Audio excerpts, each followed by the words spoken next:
Sir నమస్కారం sir. నమస్తే అండి. సార్ బ్రహ్మం గారి కాలజ్ఞానం వలన ఎన్టీ రామారావు గారి వీరబ్రహ్మేంద్ర స్వామి పోతులూరి వీరబ్రహ్మేంద్ర స్వామి సినిమా ఉంది కదా, తమిళనాడులో సంవత్సరం పాటు సెన్సార్ కాకుండా చూశారు అని చెప్పేసి అని అంటున్నారు సార్. అంటే అందులో ఆయన ఒక వర్డ్ యూజ్ చేశారని చెప్పేసి బొమ్మలు ఏమీ కాదండి. విషయం ఏంటంటే తమిళనాడులో తెలుగు సినిమా రిలీజ్ కాకపోవడం ఏదన్నా తప్పు మాటలు. ఆ సినిమా సెన్సార్లో ఇరుక్కున్న మాట వాస్తవం. దానికి రకరకాల కారణాలు ఉన్నాయి. అందులో ఒక కారణం ఏంటంటే ఆ టైంలో బయట బాగా ప్రచారం జరిగిన విషయం అది. తెర మీద కనిపించే బొమ్మలు రాజ్యాలు ఏలేనయ్యా అని వారు అందులో బిట్ ఉంది. అప్పటికి రొనాల్డ్ రీగన్ అమెరికన్ ప్రెసిడెంట్, ఆయన కూడా సినిమాల్లో నటించి రాజకీయాల్లోకి వచ్చినవాడే. అలాగే రామచంద్రన్ ఉన్నాడు. రామచంద్రన్ కంటే ముందు తెర మీద పనిచేసి వచ్చినటువంటి కరుణానిధి ఉన్నాడు. అసలు తమిళనాడు రాజకీయాలు నెరిపిన వాళ్ళందరూ పెరియార్తో సహా అందరూ సినిమాలకు పనిచేసిన వాళ్ళే. వాళ్ళు అన్నాదురై దగ్గర నుంచి మొదలుపెట్టి రాజాజీ కథలతో కూడా సినిమాలు వచ్చినాయి అక్కడ. కాబట్టి తమిళనాడులో కళారంగానికి రాజకీయ రంగానికి అవినాభావ సంబంధాలు ప్రారంభం నుంచి ఉన్నాయి. అయితే ఎంజీఆర్, రేగను వీళ్ళ ఫోటోలు వాడారు దానిలో. అప్పటికి రామారావు రాజకీయాల్లోకి రావాలి అనే ఒక ఆలోచన ఉంది ఆయనకి. ఆలోచన ఉంది. ఆ సినిమా టేక్ ఆఫ్ అంటే ఆ సినిమా ప్రారంభించడానికి కూడా ఒక రాజకీయ నేపథ్యం ఉంది.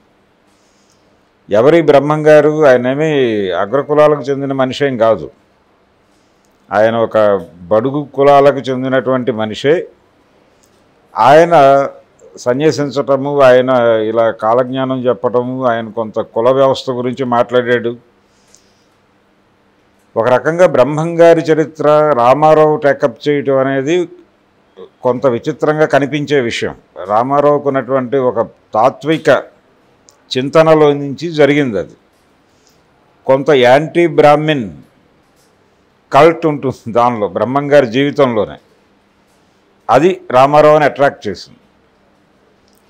అందులో పాట ఉంటుంది, ఏమయ్యా పండితులారా అని.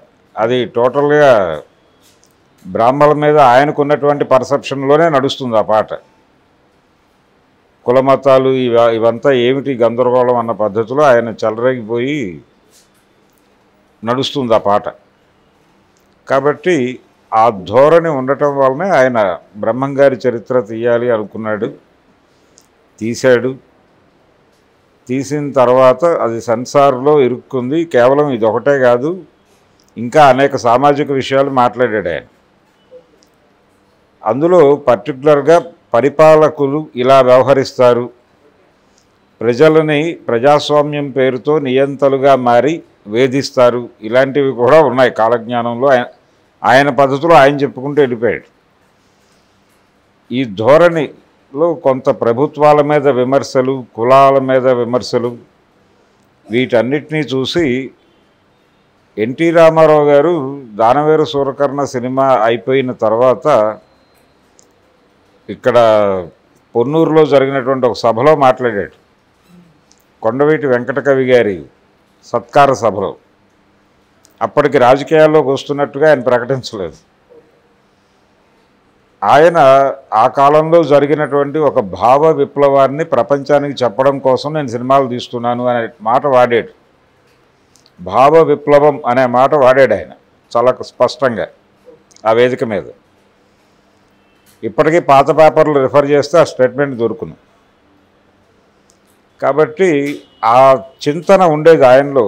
ఆ తాత్విక చింతన ఉండటం వల్ల బ్రహ్మం గారి సినిమా టేకప్ చేశాడు ఆయన. ఇంకెవరు అలాంటి సాహసాలు చేయరు. పైగా ఆయన పక్కన శ్రీదేవితో డ్యాన్సులు చేస్తూ ఆ సినిమాలు చాలా పెద్ద పెద్ద హిట్లు అవుతూ ఉన్న టైంలో బ్రహ్మం గారి చరిత్ర సినిమా తీయాలని పూనుకున్నాడు ఆయన. పూనుకుని ఆ సినిమా తీశాడు. అది సెన్సార్లో ఇరుక్కుంది. అది సెన్సార్లో ఇరుక్కున్న తర్వాత ఆయన రాజకీయ ప్రవేశం జరిగింది. ఆ సినిమా ఎప్పుడు రిలీజ్ అయింది? ఆయన ముఖ్యమంత్రి అయిన తర్వాత రిలీజ్ అయింది. ఈ సెన్సార్ గొడవలన్నీ పరిష్కారమై ఫైనల్గా ఆయన సీఎం అయిన తర్వాత రిలీజ్ అయింది ఆ సినిమా. ఆయన నటించడం, ఆ సినిమా ఎప్పుడో నటించాడు. అది సినిమా కంప్లీట్ అయిపోయిన 2 ఏళ్ళు 3 ఏళ్ళు ఆగింది. అది సెన్సార్ వివాదాల్లో అది రివైజింగ్ కమిటీ దాకా వెళ్ళింది. ఈవెన్ బొబ్బిలిపుల్ కూడా సెన్సార్ ఇబ్బందులు ఎదుర్కొంది. రామారావు గారి సినిమాలు చాలా సెన్సార్లు ఇరుక్కున్నాయి. బ్రహ్మంగారి చరిత్ర ఒకటే కాదు, బొబ్బిలిపులి సినిమా చాలా రోజులు సెన్సార్లో ఇరుక్కుంది. లక్కీగా ప్రభాకర్ రెడ్డి గారు పైరవి నడిపి పట్టుకొచ్చాడు ఆ సినిమాని ఢిల్లీ నుంచి. ఆయనకున్నటువంటి రిలేషన్స్ విత్ కాంగ్రెస్ పార్టీ అవన్నీ వాడి వడ్డే శోభనాథ్ గారు ప్రొడ్యూసర్ ఆ సినిమాకి. వీళ్ళందరూ కలిసి మొత్తాన్ని దాన్ని బయటకు తీసుకొచ్చి రిలీజ్ చేశారు సినిమాని. దీనికంటే ముందు తాతమ్మ కళ అనే సినిమా కూడా 3 ఏళ్ళు ఇరుక్కుంది సెన్సార్లో.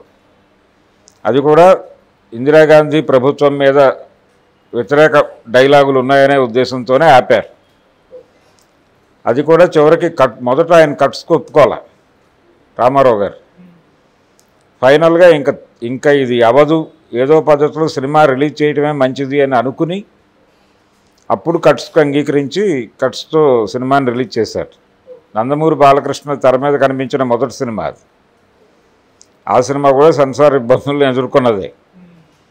దానికంటే ముందు కోడలు దిద్దిన కాపురం అని ఒక సినిమా తీశాడు ఆయన సొంత బ్యానర్లో. అది కూడా సెన్సార్ ఇబ్బందులు ఎదుర్కొంది. అందులో పుట్టపర్తి సాయిబాబా మీద విమర్శలు చేశాడు ఆయన. దాంతో పుట్టపర్తి సాయిబాబా భక్తులు ఆ సినిమా రిలీజ్ కానివ్వమని గొడవ చేశారు. ఆ సందర్భంగా సినిమా ఆగింది. ఫైనల్గా కట్స్ లేకుండానే తెచ్చుకున్నాడు. రివైజింగ్ కమిటీకి వెళ్ళి ఆర్గ్యూ చేసి గొడవపడి కట్స్ లేకుండానే సినిమా రిలీజ్కి సెన్సార్ చేయించుకుని తెచ్చుకున్నాడు ఆయన. సినిమా రిలీజ్ అయిన తర్వాత పెద్ద హిట్ అయింది. అది బ్రహ్మంగారి చరిత్ర కూడా పెద్ద హిట్. ఎవరు ఎక్స్పెక్ట్ చేయాలి ఆ సినిమా ఆడుతుందని. విచిత్రంగా అది చాలా పెద్ద హిట్ అయింది. అంటే దానిలో ఆయన చేసిన సామాజిక విమర్శలు, బ్రహ్మంగారి పాత్రలో నుంచి ఆయన చేసిన సామాజిక విమర్శ అలాగే ఉండేది. ఎన్టీఆర్ క్యారెక్టర్ డిజైనింగ్ అలాగే ఉండేది. ఆయన సామాజిక విమర్శ చేయటానికి అవకాశం ఉన్న క్యారెక్టర్లు ఏవి అని పురాణాల్లో వెతుక్కుని, అంటే కాంటెంపరీ సొసైటీని విమర్శించడానికి అనువైన పాత్ర పురాణాల్లో ఏముంది అని వెతికి ఆ క్యారెక్టర్ చేసేవాడు. అది ఎన్టీ రామారావు గారి ప్రోగ్రాం. ఈ క్రమంలోనే ఆయన బ్రహ్మర్షి విశ్వామిత్ర క్యారెక్టర్ తీసుకోవడానికి కూడా కారణం ఇదే. ఆయన వశిష్ఠుడిని మామూలుగా విమర్శించడు ఆ సినిమాలో. ఏమయ్యా మీ జాత్యహంకారము అని మొదలు పెడతాడు డైలాగు. మొదలుపెట్టి మీ అగ్రకులాల వారికేనటయ్యా ఆ స్వర్గము, దళితులకు స్వర్గం లేదా, ఏం మాట్లాడతారు మీరు అన్న పద్ధతిలో నడుస్తుంది ఆయన డైలాగ్ ధోరణి అంతా కూడా. కాంగ్రెస్ పార్టీని అలాగే బ్రాహ్మణ వర్గాన్ని ఒక మేరకు విమర్శిస్తూనే ఆయన సినిమాల్లో ఆర్గ్యుమెంట్లు నడుస్తాయి. ఈవెన్ దానవేర సూరకర్ణలో కూడా, దానవేర సూరకర్ణ సక్సెస్కి కారణమే అది. ఆ టైంలో ఒక అన్రెస్ట్ ఉంది సమాజంలో. కరెక్ట్గా ఎన్టీ రామారావు డైలాగులు వాళ్ళని కనెక్ట్ అయింది. ఏమిటి కులం పేరుతో ఈ వివక్ష ఏమిటి అని చెప్పి దుర్యోధనుడి పాత్రతో చెప్పించిన డైలాగులు. నీది ఏ కులమో అని మాట్లాడతాడు. ఒక్కొక్కడి కులం గురించి ఉతికి ఆరేస్తాడు. అది కనెక్ట్ అయింది. అది కనెక్ట్ అయ్యి విపరీతంగా చూశారు ఆ సినిమాని. 2 కోట్లు 17 లక్షలతో తీస్తే 2 కోట్లు డబ్బులు వచ్చినాయి ఆ సినిమాకి. ఇదే పద్ధతి. అంటే సామాజిక విమర్శ అనేది ఎన్టీ రామారావు చేసినంతగా తెలుగు సినిమా రంగంలో ఇంకో హీరో చేయలే. ఇది వాస్తవం. ఈ సందర్భంగా ఆయన రకరకాలుగా సెన్సార్ ఇబ్బందులు ఎదుర్కొన్నాడు. దాదాపు 5-6 సినిమాలు ఆయన సెన్సార్లో ఇరుక్కుని బయటపడ్డాయి. ఆ బయటపడ్డ వాటిల్లో బ్రహ్మంగారి చరిత్ర ఒకటి. పౌరాణిక సినిమాలు ఈవెన్ యమగోళ కూడా ఇరుక్కుంటుందేమో అని భయపడ్డాడు ఆయన వెంకటరత్నం గారు. లక్కీగా అది సెన్సార్ వదిలేసింది ఆ సినిమాని. దానిలో కూడా కాంగ్రెస్ పార్టీ మీద సీరియస్ విమర్శే ఉంటుంది. అలాగే నా దేశం సినిమాలో కూడా, నా దేశం కూడా వెంకటరత్నం గారే ప్రొడ్యూసరు. అది కూడా ఇరుక్కుంటుంది అనుకున్నాడు ఆయన. అది కూడా బయటపడిపోయింది. ఆ 2 సినిమాలు కొంచెం లక్కీగా బయటపడ్డ సినిమాలు. మిగిలిన దాదాపు ఆయన చేసిన సామాజిక విమర్శనాత్మక సినిమాలు, సత్యసాయిబాబాని విమర్శించాల్సిన అవసరం ఎవరికి ఉంటుంది? రామారావు గారు వాంటెడ్గా క్యారెక్టర్ పెట్టి సత్యసాయిబాబా మీద దాడి చేశాడు, పుట్టబాబా మీద. ఇలా ఇలా ఆయనకు ఒక పర్సెప్షన్ ఉండేది, ఆ పర్సెప్షన్లో వెళ్ళిపోతాడు బ్లైండ్గా. వెంకటరత్నం గారు అన్నాడు, అంటే ఆయన సొంత సినిమా కాబట్టి తాతమ్మ కళ 2 ఏళ్ళు 3 ఏళ్ళు ఆగినా ఆయనేం పట్టించుకోలేదు, తట్టుకోగలిగాడు ఆయన.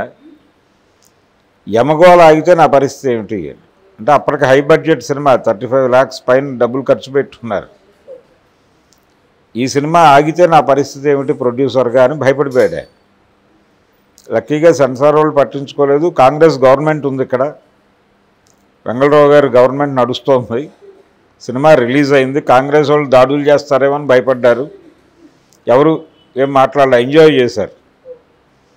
అందులో కొత్త రఘురామయ్య కాంగ్రెస్ నాయకుడు, ఆయన మీద క్రిటిసిజం ఉంది, సంజయ్ గాంధీ మీద క్రిటిసిజం ఉంది, ఇందిరాగాంధీ మీద క్రిటిసిజం ఉంది, స్ట్రైట్ డైలాగ్ ఉంది. చిత్రగుప్తుని అడుగుతాడు ఎన్టీ రామారావు గారు, ఏమైనా మిస్టర్ గుప్తా ఇక్కడ ఎమర్జెన్సీ ఏమైనా ఉందా అని అడుగుతాడు, అంత ఓపెన్గా. ఆ డైలాగ్ కూడా కట్ చేయాలి, వదిలేశారు. కానీ ఇలా రాజకీయ సామాజిక విమర్శ అనేది చాలా స్పష్టంగా ఆయన సినిమాల్లో కనిపించేది. అందులో భాగమే ఈ బ్రహ్మంగారి చరిత్ర కూడా.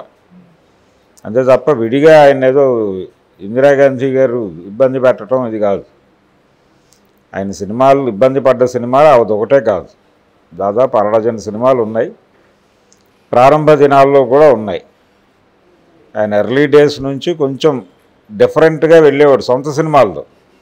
బయట కమర్షియల్ సినిమాలు చేసేవాడు, బయట డ్యాన్సులు ఫైట్లే. సొంత సినిమా మాత్రం అలా తీసేవాడు కాదు. ఆయన అజెండా ప్రకారం సొంత సినిమాలు తీసేవాడు.